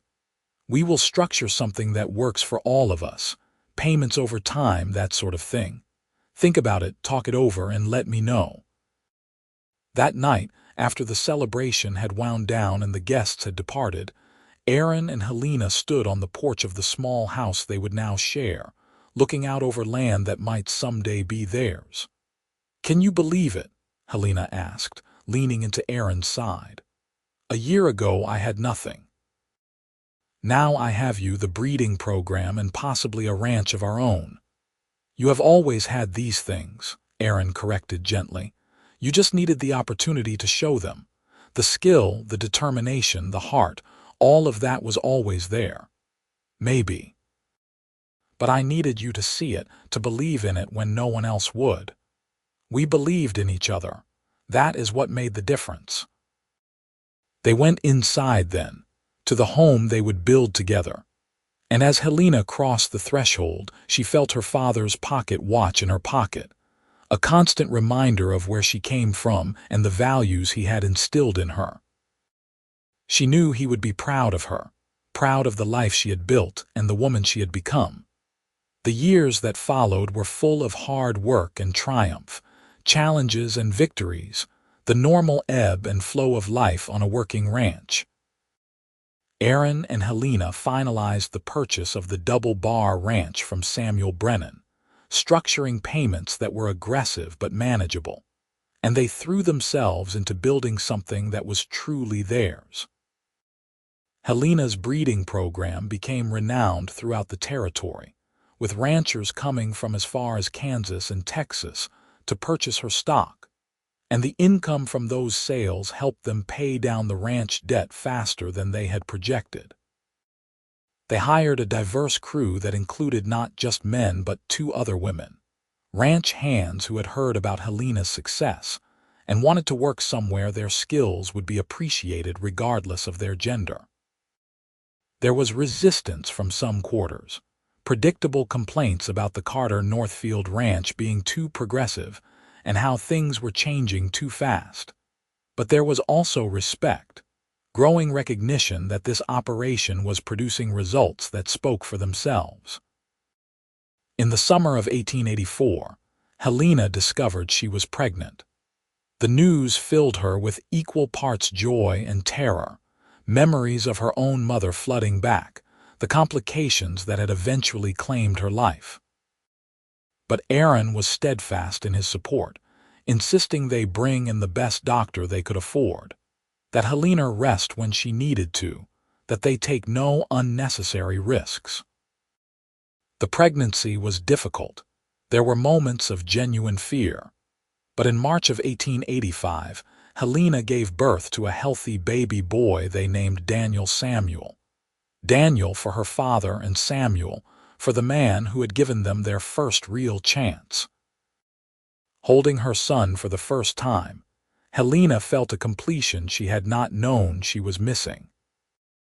She had built a life on her own terms, had proven that a woman could succeed in a man's world without compromising who she was. And now she was bringing a new life into that world, a child who would grow up knowing that limitations were meant to be challenged, and that worth was measured by character and skill, not gender or convention. Aaron was a devoted father, often found with Daniel strapped to his chest as he went about his work on the ranch, talking to his son about cattle and horses and land management like the infant could understand every word. Helena would watch them together and feel her heart swell with love so fierce it almost hurt. This was family. This was home. This was everything she had lost when her parents died and had rebuilt through sheer determination and the grace of finding someone who truly saw her. They had a daughter 2 years later, Grace Helena, named for both grandmothers neither of them had the chance to know well.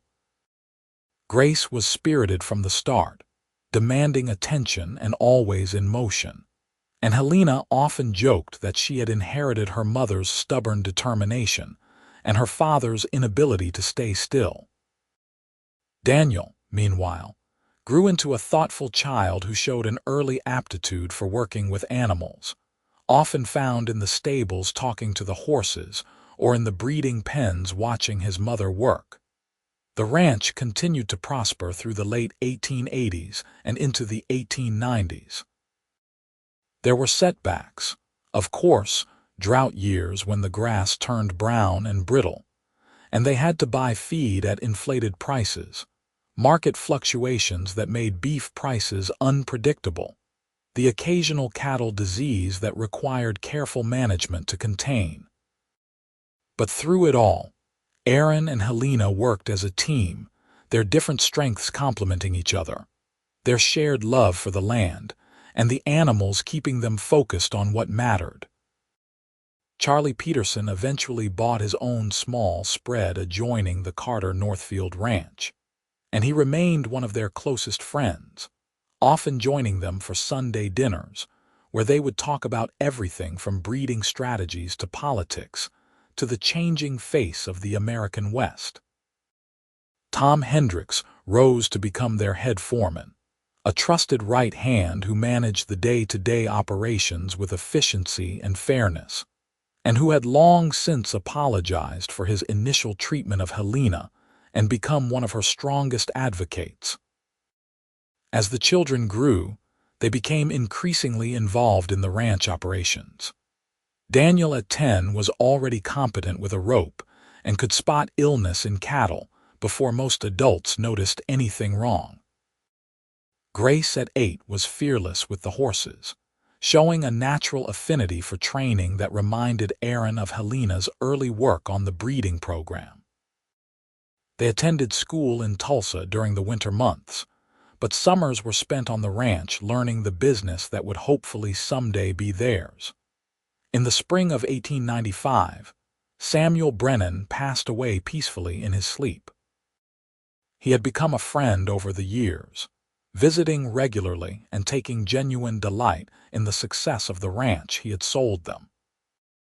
He left them a letter, discovered among his papers, that thanked them for proving that his gamble on their unconventional partnership had been justified, that they had taken his property and made it into something better than he could have imagined.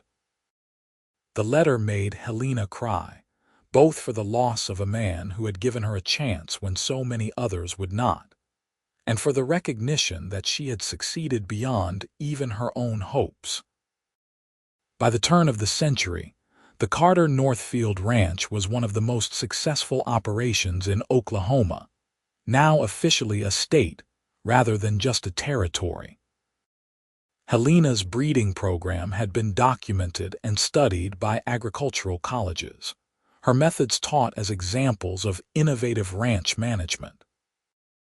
Aaron had become a respected voice in state politics, advocating for fair treatment of all ranch workers regardless of gender, and pushing for progressive policies that recognized the changing nature of the American West.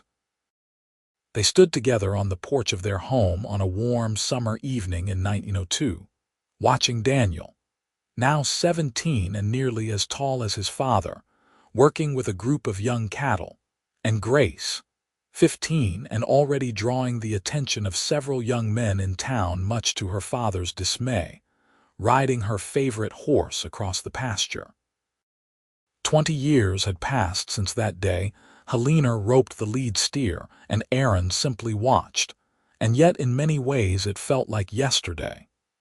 "You ever think about what would have happened if you had not given me that chance?"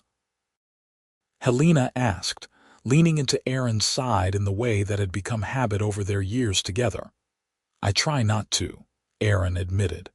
"The idea of my life without you in it is not something I like to contemplate. I almost ran away, that first week when the men were so hostile.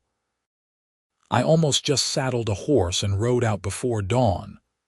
"What stopped you?" Helena thought about it, trying to remember the exact feeling of that moment. "You did, actually. Not anything you said or did specifically, but just the fact that you had looked at me and seen someone capable instead of someone problematic. I had not felt seen like that since my father died, and I wanted to prove I deserved that faith. You proved it 1,000 times over." Aaron kissed the top of her head, a gesture of affection so familiar it barely registered anymore, but still never failed to make her feel loved. "You built something remarkable here, Helena. Not just the breeding program, though that is extraordinary, but a culture where people are valued for their skills and character instead of arbitrary limitations. That legacy is going to outlast both of us." "We built it," Helena corrected. "I could not have done any of this without you standing beside me, believing in me even when I doubted myself."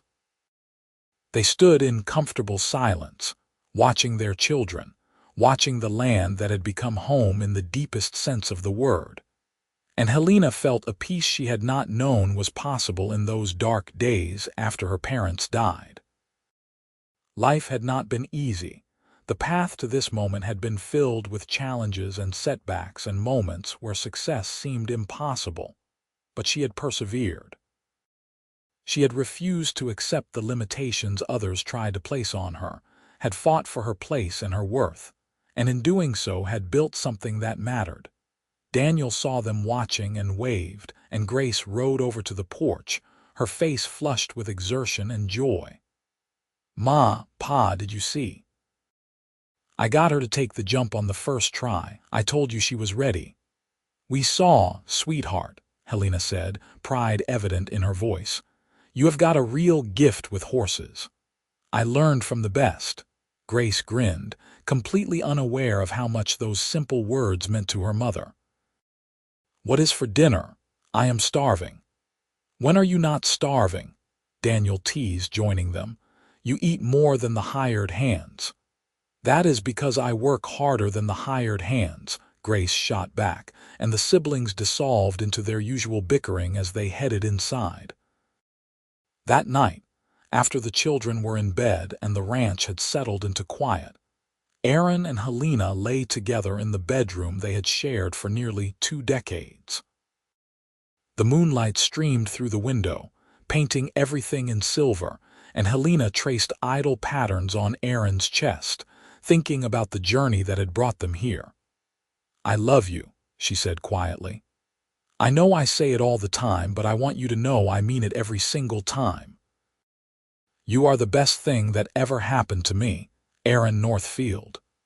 "The feeling is entirely mutual," Helena Carter Northfield. "Entirely mutual." They fell asleep wrapped in each other's arms. Two people who had found each other against the odds and built a life that was richer and fuller than either of them had dared to dream. Outside, the Oklahoma night sang with crickets and distant cattle, the timeless sounds of ranch life continuing in the rhythm that had sustained them through 2 decades and would carry them forward into whatever the future held. The years continued to unfold with their mixture of joy and challenge. Daniel decided to pursue veterinary training, leaving for school in the East, but with the intention of returning to apply his knowledge to the ranch. Grace, surprising no one who knew her well, declared her intention to become a champion barrel racer, and she began traveling to competitions with Aaron, or one of the trusted hands, as chaperone, bringing home trophies and prize money that she insisted on investing back into the ranch. Helena continued her breeding work, but she also began mentoring young women who wanted to learn ranching, offering positions and training to those who showed aptitude and determination. Over the years, more than a dozen women passed through the Carter Northfield Ranch, learning skills that would allow them to build their own careers in an industry that had traditionally excluded them. It became an unofficial pipeline, young women hearing about the ranch that treated female workers fairly, and seeking out Helena for guidance and opportunities. Aaron's involvement in state politics grew, and he served 2 terms in the Oklahoma legislature, pushing for fair labor practices and expanded rights for women. He never forgot where he came from, never lost touch with the reality of ranch life, and his genuine commitment to making things better for working people earned him respect across political divides. In 1910, when Helena was 51 and Aaron 54, they made the decision to begin transitioning leadership of the ranch to the next generation. Daniel had returned from veterinary school and brought with him a wife, a practical woman named Elizabeth who shared his passion for animal health. Grace, now 23, had married a fellow competitor on the rodeo circuit, a young man named James who proved himself more than capable of ranch work and earned Aaron's grudging approval after a lengthy probationary period. The transition was gradual, Aaron and Helena stepping back from day-to-day management, but remaining available for advice and consultation. It was strange at first, having time for things other than work, but they quickly discovered the pleasure of pursuing interests they had set aside. Helena took up the fiddle again, the instrument that had been silent since her mother's death, and found that playing it brought healing rather than pain now.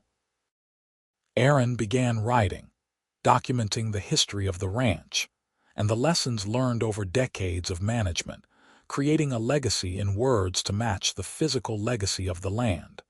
They traveled a bit, something they had never had time for in the busy years of building the ranch. They visited Denver and San Francisco, saw the ocean for the first time, stood at the rim of the Grand Canyon and marveled at nature's grandeur. But they always came home to Oklahoma, to the land that had challenged them and rewarded them in equal measure, to the place where they had built their life together. Their golden wedding anniversary in 1908 was celebrated with a gathering that drew people from across the state.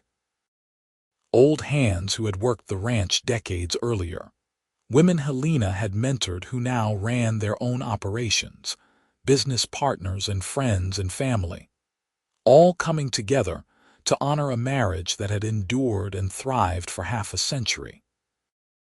When Aaron toasted Helena at the celebration, talking about the moment he first saw her rope that stubborn steer and knew his life was about to change forever, there was not a dry eye in the house. "I was told she belonged in the kitchen," Aaron said, his voice carrying across the crowd. "And I am grateful every single day that she refused to accept that limitation. Helena has taught me that the only real limitations are the ones we accept for ourselves. That courage means standing up for what is right even when it is difficult. And that love is not about finding someone perfect, but about finding someone perfect for you. I am the luckiest man alive to have been her partner in this adventure called life." Helena wiped tears from her eyes as she stood to respond. "Aaron gave me something I had lost when my parents died. He gave me hope. Hope that I could build a life on my own terms. Hope that I could use my skills to create something meaningful. And hope that I could find love without sacrificing who I was. Every day of our marriage has been a gift, even the difficult days, because we faced them together. I would not change a single moment." As the celebration continued around them, Helena found herself thinking about that younger version of herself who had arrived at the Double Bar Ranch with nothing but determination and her father's pocket watch. She wished she could go back and tell that frightened young woman that everything would work out, that the struggles would be worth it, that she would find not just success, but happiness beyond measure. But perhaps it was better that she had not known. Perhaps the uncertainty and the fighting for every inch of ground had made the ultimate victory sweeter. The years continued their steady march. Grandchildren arrived, Daniel and Elizabeth having 3 children, Grace and James adding 2 more to the family. The ranch house that had once seemed so spacious became crowded with family dinners and holidays, ringing with the laughter and chaos of children growing up in the same environment their parents had. Helena loved watching Aaron with his grandchildren, his patience and gentleness, with the little ones revealing depths of tenderness that work did not always allow him to show. She continued her breeding work on a smaller scale, no longer managing the program but serving as a consultant, sharing decades of accumulated knowledge with Daniel and the current breeding staff. The program had evolved over the years, incorporating new scientific understanding of genetics and heredity, but the core principles her father had taught her still formed its foundation. Treat the animals with respect, breed for adaptability and hardiness. Never sacrifice animal welfare for short-term profit. In 1920, as the nation was recovering from the Great War and entering what would become known as the Roaring Twenties, Helena and Aaron celebrated their 60th birthdays within months of each other.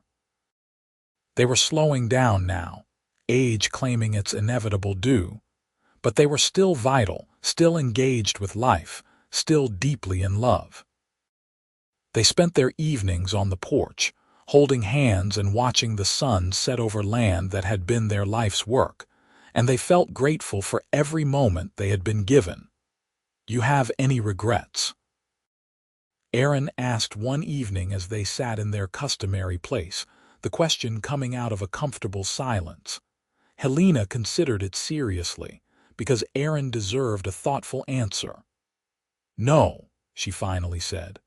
"I regret losing my parents so young, but I do not regret how I responded to that loss. I regret the times we fought or misunderstood each other, but I do not regret the relationship itself, because those moments taught us how to be better partners. I regret that not everyone had the opportunities I did, but I do not regret using my opportunities to try and change that for others. All in all, no, I do not have regrets. Good, neither do I." Aaron squeezed her hand. "Except maybe that I did not kiss you sooner when we first met." Helena laughed, the sound bright and young despite her age. "You would have gotten slapped if you had tried. I was not ready for you yet." "Fair point. So really I have no regrets at all." They sat in the gathering dusk, two people whose lives had been woven together so completely that it was impossible to imagine one without the other, and they felt at peace. Whatever time they had left, they would spend it together, continuing the partnership that had defined their adult lives and created a legacy that would endure for generations. Years later, when historians looked back at the transformation of ranching in the American West, they would point to innovations and individuals who had changed the industry. Helena Carter Northfield's name would appear in those histories, noted for her revolutionary breeding program and her role in opening ranch work to women. Aaron Northfield would be remembered as a progressive ranch owner and legislator who had advocated for fair treatment of all workers. But the Carter Northfield Ranch itself would be recognized as something more significant than the sum of its innovations. It would be seen as proof that old boundaries could be broken, that partnership between equals could achieve more than hierarchies ever could, and that love and respect could build something that endured. Daniel took over full management of the ranch in 1925, and he ran it with the same commitment to excellence and fairness his parents had modeled. Grace and James eventually bought their own spread, using prize money and careful savings to establish a smaller operation that focused on training horses for rodeo competition. Both children made their parents proud, not just in their professional success, but in their character, in the way they treated others, and the values they carried forward.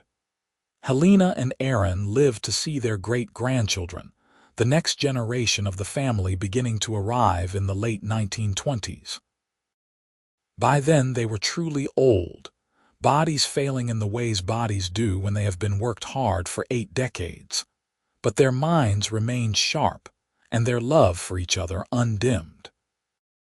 They spent their final years surrounded by family, passing down stories and wisdom, making sure the younger generations understood where they came from and what had been sacrificed to build the life they now enjoyed. Aaron passed away peacefully in his sleep in 1931, just shy of his 75th birthday.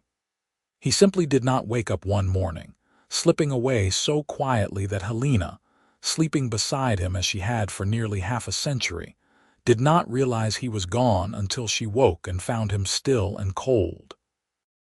The grief was immense, the loss of her partner and best friend leaving a hole in her life that nothing could fill, but she also felt grateful. Grateful for the years they had together, grateful that he had not suffered, grateful that their last words to each other the night before had been expressions of love. Helena lived another 4 years, and those who knew her said she seemed to be waiting, holding on until she could rejoin Aaron. She remained engaged with the ranch until the very end, offering advice when asked, but mostly just observing with satisfaction the thriving operation her work had helped create. She spent time with her grandchildren and great-grandchildren, making sure they knew their grandfather, telling stories that kept his memory alive and vibrant. On a warm spring evening in 1935, with the Oklahoma prairie in full bloom and the ranch bustling with the activity of calving season, Helena Carter Northfield passed away in her sleep, her father's pocket watch clutched in her hand. She was 76 years old, and she left behind a legacy that would influence ranching practices for generations, a family that carried her values forward, and a love story that would be retold around the ranch for decades to come. They buried her beside Aaron on a hill overlooking the ranch they had built together. And at her funeral, Daniel read from letters his parents had written to each other during Aaron's time in the legislature, letters that revealed the depth of their connection and the genuine partnership that had sustained them. Grace played Helena's fiddle, the instrument that had been silent for so long and then brought back to life, filling the air with haunting melodies that spoke of loss and love and the enduring nature of both. The Carter Northfield Ranch continued to thrive, passing through generations of the family, each adding their own innovations while respecting the core values Helena and Aaron had established. The breeding program evolved with scientific advances, but never lost sight of its original purpose, creating hardy, adaptable cattle that could thrive in challenging conditions.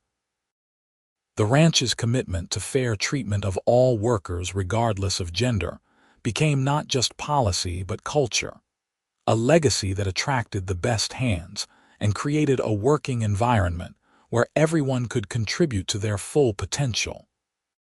And sometimes, on quiet evenings when the sun was setting and the cattle were settling for the night, ranch hands claimed they could see two figures standing on the hill where Helena and Aaron were buried, looking out over the land they had loved so well.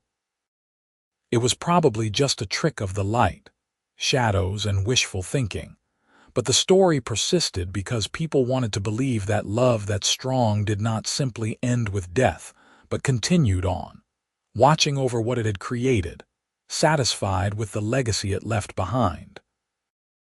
The ranch hands had told her to stay in the kitchen, but Helena had roped the lead steer while the cowboy just watched. And in that moment, both of their lives had changed forever, setting in motion a love story that would span decades and leave a mark on the world that time could not erase.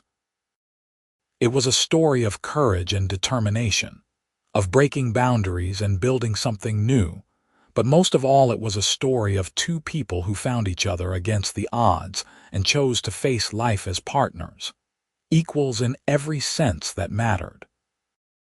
And they lived happily ever after, in the truest sense of those words, not because their life was without challenges, but because they faced those challenges together, building something that endured long after they were gone. Their love became legend, their legacy became inspiration, and their story became proof that when two people truly see and value each other, there is nothing they cannot accomplish.